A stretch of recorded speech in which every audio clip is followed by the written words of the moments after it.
Welcome to the Content Amplified podcast, brought to you by Masset.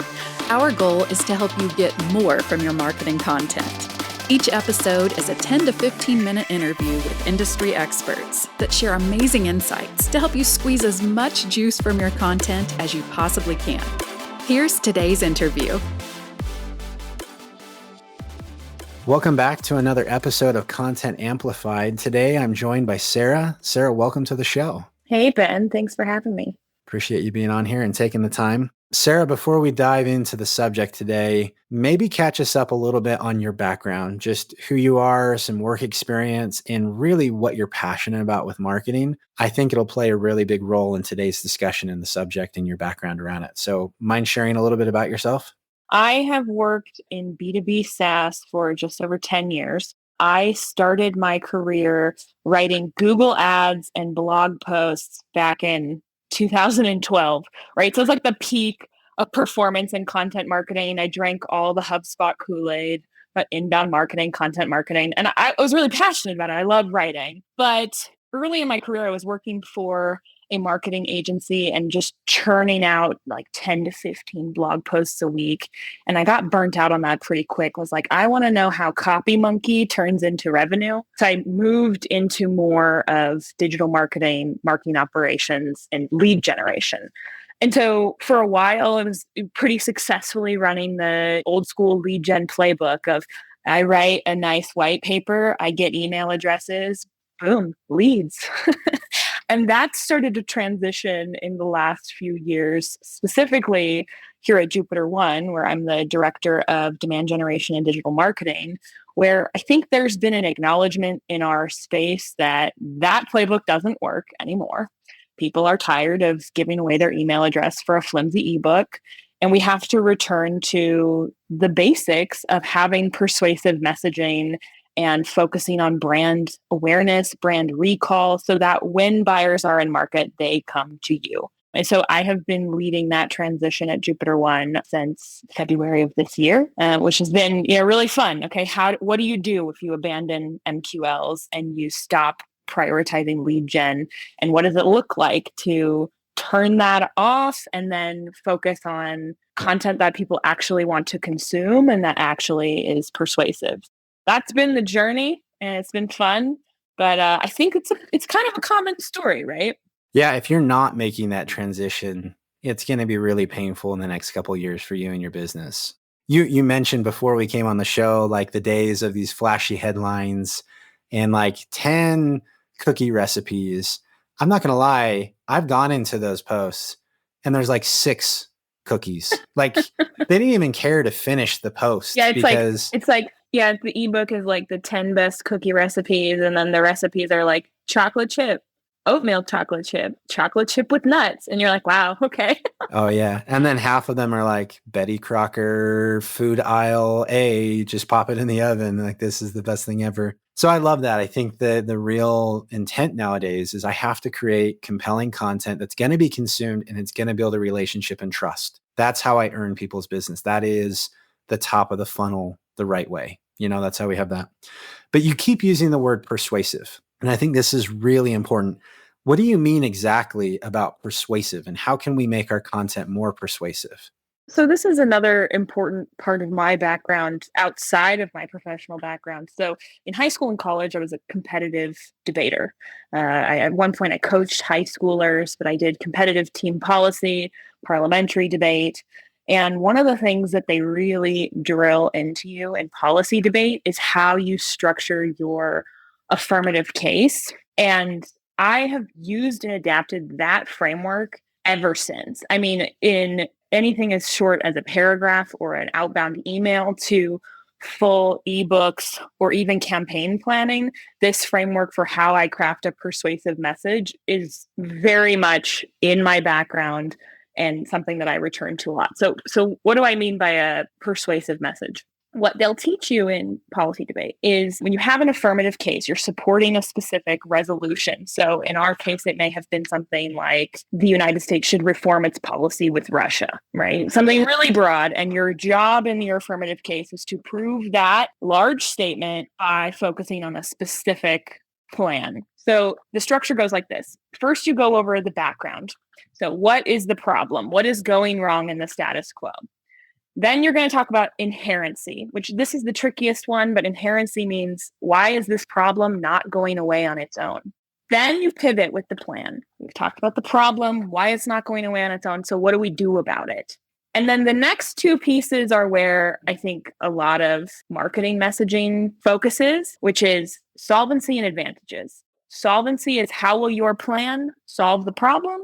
And advantages are after we've solved the problem, what additional benefits do we see? And most marketing messaging, we focus on advantages, sometimes even solvency, and that's it. Or we focus too much on the problem. But I found when you use this framework to get a full articulation of this is what is gone wrong, this is how we fix it, this is why this solution is the best one, all of them together make a much more compelling and persuasive message. So when I'm stuck on an outbound email, I think about these 5 bullet points. And sometimes you cross one off, that's fine. But just thinking that way is really useful.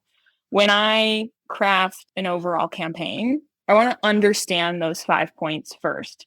And again, not every bit of ad copy is going to have all 5 points of a plan, but it informs your way of thinking as you move forward. That's what I mean when I say persuasive is like having a clear articulation of problem and solution all together, which is very often glossed over in lieu of, well, my headline is compelling and someone will give me their email address. That is a consequence of glossing over that fundamental way of thinking about persuasive messaging. So when you're looking at this, and I think this is so interesting and so helpful because I think this is really what we all aspire to do. You just built out the framework to say this is how you do it. What's so cool is when I read content, I'm not going to propose that I'm the greatest content writer in the world. So when I read good copy, what's really nice about it is they identify the problem that I'm actually feeling. And when you do that, it almost feels like they're putting these ideas into your head that it's your own idea. And you're right. All too often, we put this problem out there as clickbait, and then we don't give them a solution. We don't go through those steps to help them come to a conclusion that's the conclusion you want them to come to. Like, that's the whole point of debate. There's a problem. Here's my side. I need to convince you that my side's the right way of doing that. And that's how our problem or our product solves the problem. When I look at this, it all starts with that problem statement. How do you effectively source how people are feeling the problem? Do you have any methodologies, ideas, strategies, tactics to actually go and source problem statements? Yeah, it's the simplest and the hardest thing, right? And it's talking to customers. A lot of us have gotten used to being told by our sales leadership or our product leadership, these are the problems, or the founder, these are the problems to solve.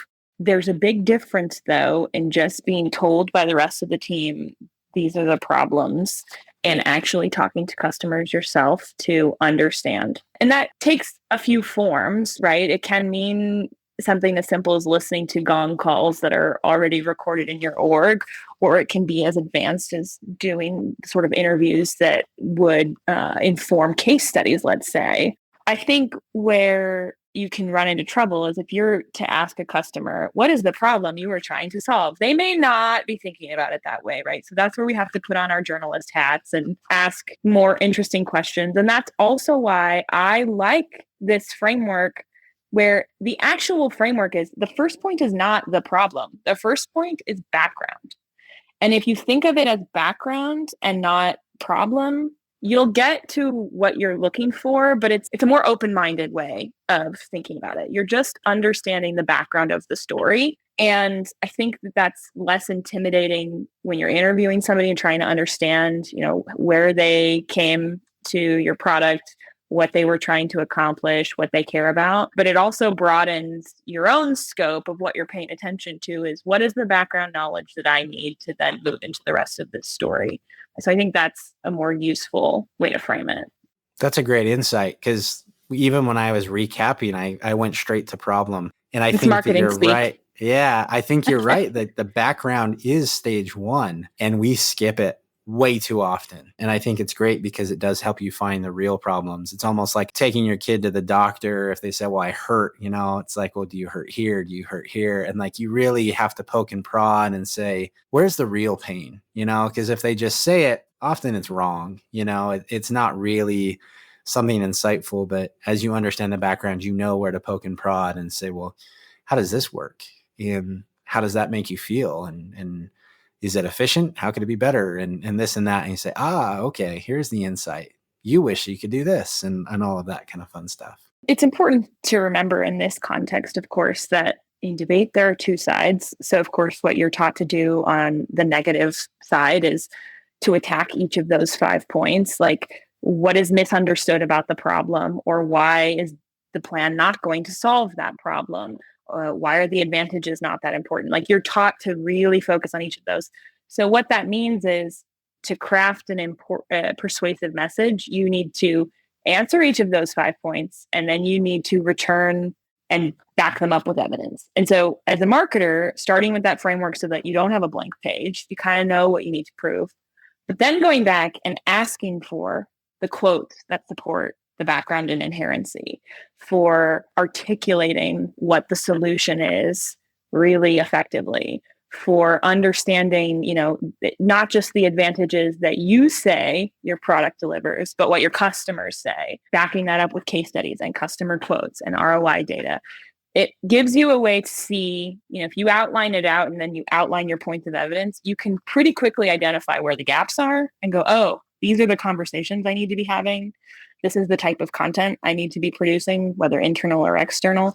It gives you a framework that it kind of accomplishes the same thing as like awareness, consideration, decision, purchase, but it breaks you out of that I'm doing marketing box and just puts it in another framework for you to then figure out where the gaps are in your own thinking. And I have found that it's useful to me, not only because it's my bias and my background, but because it's slightly different from the frameworks I'm already going to do because all marketers do them. Well, and this is kind of a really good point for executives. If any executives are listening that have, especially product leaders or leaders of the actual product and org, if your content team is doing this good job and you're trying to prove this specific point, kind of your take on solving the problem, that's what your company is, what you do, there might be some insights where the company may need to shift and say, you know what?